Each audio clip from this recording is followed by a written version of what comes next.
Congratulations, Devon. Great drama. Have you ever played in a match like that before?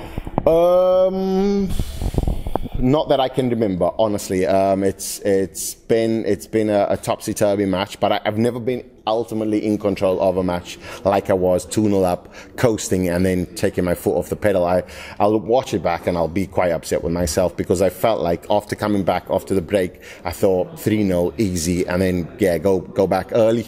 Oh well, and then it turned up that it was 2-all, and it's 2-all in legs, and then missing 8 match darts, and then finally getting the winning dart. I mean, he put that 140 in, didn't he? You were on double tops for the match, and then he puts a 140 in to land himself on 40. I mean, that's got to put a heap of amount of pressure on you. Not at all.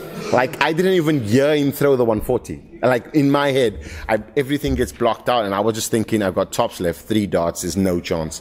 And then I missed, and then I thought, oh, what does he have left? And then he had 40 left, and then I realized this could be you. And then I apologized. Like I said, I apologized to my wife as she was looking over, and I said, I'm sorry, because I felt like I was too cocky going into that last tops. Like it should have just left my hand and go in, but it didn't. And that's what darts is, though. It makes turns giants into mice. Do you know what I mean? Like you become so small so quickly, and that's what the World Championships has always shown. And I think this year would be a shock win for Devon Petersen to win the World Champs, but I'm still in with a chance. And what about Ian White? You have good games with Ian White, don't you, Devon? Yeah, I've always had amazing games. The last game we've played was a 4-1 drubbing of Ian White, which was amazing for me.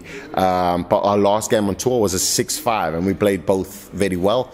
Ian White felt like he played phenomenally. I felt like the last leg at 5-all, I turned up really well, and I always feel like there's an opportunity. So in the end, give me a chance and I'll take it. And your half of the draw, you quite fancy it, don't you, Devon? 100%. I mean, with Peter Wright gone, in the end, you always got to fancy your chances. I mean, world number 3, he can turn up. He's won a major. He's lost in so many major finals. But I think in the end, you're always feeling like everybody in there is vulnerable. So there's always an opportunity. I mean, there's nobody so deadly. So I think we're in the favourable draw, if I'm honest. Okay, and I mean, it must be massive relief now because your tour card was on the line, wasn't it? There, I mean, so like a massive win, could potentially career changing, isn't it? Yeah, 100%. But for me, the game wasn't about the tour card. Like I was all set to go back to Q school, and mentally I was prepared to go back, and that would have just been a month before I obviously go back to Q school. But with a win, I mean, it just puts me in a position to still win the World Champs. So imagine the headlines then.